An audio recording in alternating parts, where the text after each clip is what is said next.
Happiness is a skill we all can train and work on.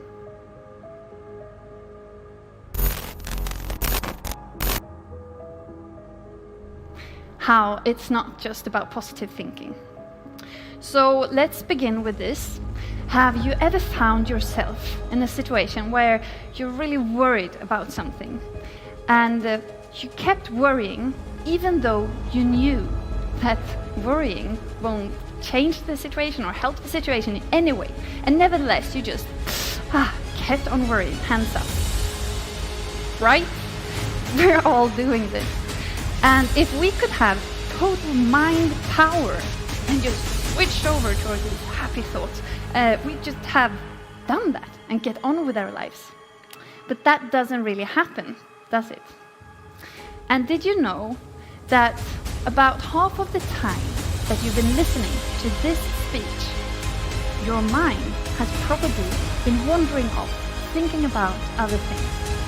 According to a study by Daniel Gilbert and Matthew Killingsworth, our minds wander 46.9% of the time we spend awake. So our thoughts are automatic.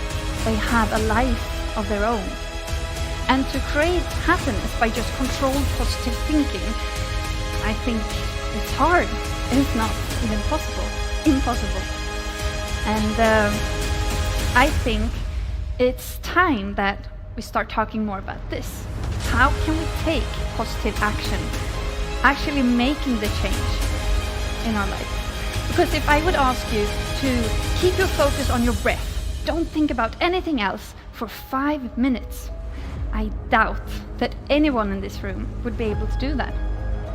But if I would ask you to please raise your hand like this for 5 minutes, I think we all would be better able to achieve this.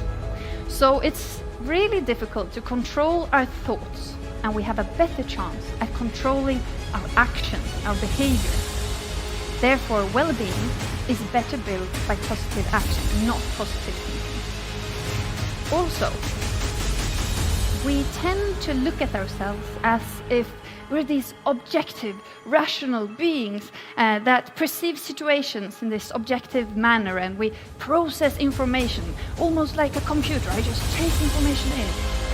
But in reality, we're far from objective.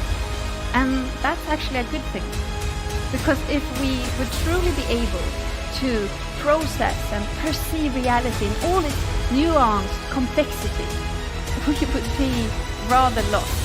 It would be an overwhelming experience. So therefore, our brains have evolved several cognitive biases that help us categorize and prioritize and sort information, making it more easy for us to navigate. But these cognitive biases, this sorting and prioritizing, is really affecting how we perceive life, how we perceive different situations. And I'd like us to explore this further in a little thought experiment. So I invite you all to think back at the last time that you had an evaluative conversation with your boss or manager. And I'm quite sure that you got to hear a lot of good things like how you contribute to the workplace. But I'm also quite sure that you got to hear something that you can improve with yourself, with your performance. And once you leave this conversation, what do you think that your brain thinks is the most prioritized information? All the things that you do really good, or the one thing that you should be improving?